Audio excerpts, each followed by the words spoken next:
Hello, नमस्कार। मैं doctor राखा आज आपके सामने मंकी पॉक्स के ऊपर एक वीडियो लेकर आया हूँ। आज 1 अगस्त 2022 के न्यूज़पेपर्स के अनुसार गवर्नमेंट ऑफ इंडिया ने मंकी पॉक्स पर नज़र रखने के लिए एक टास्क फोर्स बनाई है। वे इस बीमारी से निपटने के लिए स्वास्थ्य संबंधी तैयारियां भी शुरू कर दी हैं।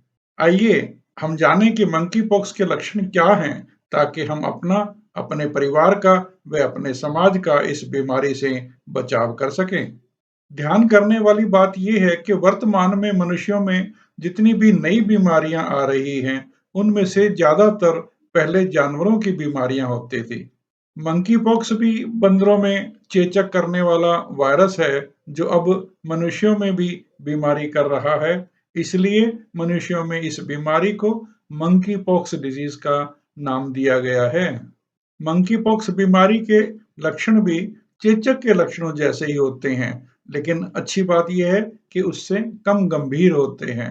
बुखार आना, ठंड लगना, सिर दर्द होना, मांसपेशियों व कमर में दर्द होना, लिम्फ ग्रंथियों का सूज जाना, लगातार थकावट महसूस होना, गले में खराश, नाक बंद होना व बार-बार खांसी जैसे लक्षण आते हैं। चकत्ते, पिंपल, फफोले व फोड़े मनुष्य के चेहरे पर, मुंह के अंदर, हाथ, पैर, गुप्तांग या गुदा पर बन जाते हैं। इन लाल चकत्तों व फफोलों का रंग रूप अलग-अलग अवस्थाओं में बदलता रहता है और अंततः 2 से 4 सप्ताह में ये फफोले बिल्कुल ठीक हो जाते हैं। कुछ लोगों में सबसे पहले लाल चकत्ते ही दिखाई देते हैं और बाद में दूसरे लक्षण दिखाई देते हैं। अन्य लोगों में सिर्फ स्किन लीजन या फफोले ही आते हैं, दूसरे लक्षण आते ही नहीं हैं। मंकी पॉक्स साधारणतः सीमित समय तक चलने वाली बीमारी है, जिसका 2 से 4 सप्ताह तक का कोर्स होता है। इस बीमारी के गंभीर लक्षण आमतौर पर छोटे बच्चों में दिखाई देते हैं।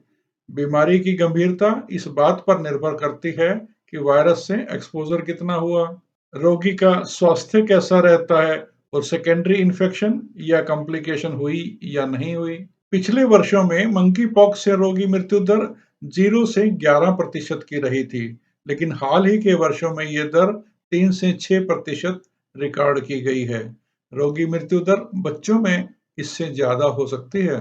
आओ मंकी पॉक्स के लक्षणों को उनके होने के क्रम अनुसार जानें, यानी कि पहले कौन से लक्षण आते हैं और कब तक रहते हैं।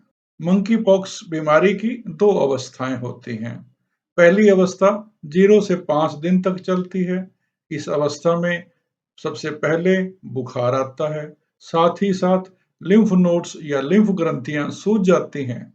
आमतौर पर कान के नीचे वाली, कांख के अंदर वाली, गर्दन पर या जंघा के अंदर की तरफ वाली लिम्फ नोड्स सूजती हैं।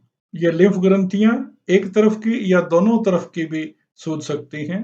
तीसरे, सिर दर्द, मांसपेशियों में दर्द होना व बहुत ज्यादा थकावट महसूस होती है।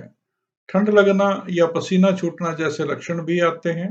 गले में खारिश होना व बार-बार खांसी होती है। दूसरी अवस्था में त्वचा पर लीजन्स बनते हैं। चमड़ी के दाने सामान्यतः बुखार आने के 1 से 3 दिन में निकलने शुरू हो जाते हैं। ये दाने चमड़ी में गहरे तक होते हैं और गोल आकार के होते हैं, जिनका सेंटर का पार्ट थोड़ा दबा हुआ दिखता है, जैसे कि नाभि होती है। इन लीजन्स में बहुत दर्द होता है। जब ठीक होने को आते हैं, तब इन पर खरुंड आ जाता है और उस समय इनमें बड़ी खुजली होती है। सबसे पहले चकत्ते जुबान पर व मुंह में पड़ते हैं।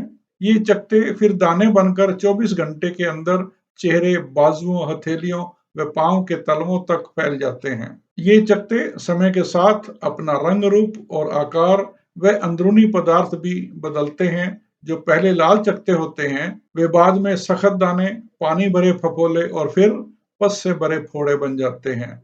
अंत में इनमें खरुंड आता है। चकत्ते व दाने चेहरे पर 98% मरीजों में, हथेली व पांव के तलवों में 95% मरीजों में, मुंह के अंदर 70% मरीजों के, गुप्तांग पर 28% मरीजों में और आंखों पर 20% मरीजों में देखने को मिलते हैं। सामान्यतः चमड़ी के चकत्ते व दाने चेहरे, बाजुओं व टांगों पर ज्यादा होते हैं। पीठ, छाती व पेट पर कम होते हैं। ठीक होने पर फोड़े सूख कर काले धब्बे बन जाते हैं और वहां पर बाल नहीं रहते हैं तथा मांसपेशियों के खिंचाव से चेहरा कुछ समय के लिए विकृत सा हो जाता है। औसतन 25 से 500 चकत्ते एक रोगी के शरीर पर दिखाई दे सकते हैं। ध्यान देने योग्य बात यह है कि मंकी पॉक्स के चमड़ी वाले दाने उन्हीं लोगों में ज्यादा संख्या में तथा ज्यादा गंभीरता से होते हैं जो कुपोषण का शिकार हों या परजीवी से ग्रसित रोगी हों या जो लोग शारीरिक तौर पर आमतौर पर कमजोर रहते हैं। बचाव के दूसरे तरीके क्या हो सकते हैं, इस बारे में हम अपने अगले वीडियो में बात करेंगे। मंकी पॉक्स को लेकर अगर आपके कोई प्रश्न हो तो कमेंट सेक्शन में लिख दें, हम आपको सही साइंटिफिक जानकारी प्रोवाइड करेंगे। आप इस चैनल को सब्सक्राइब कर लें और हमारे इन वीडियोस पर अपनी राय जरूर बताएं।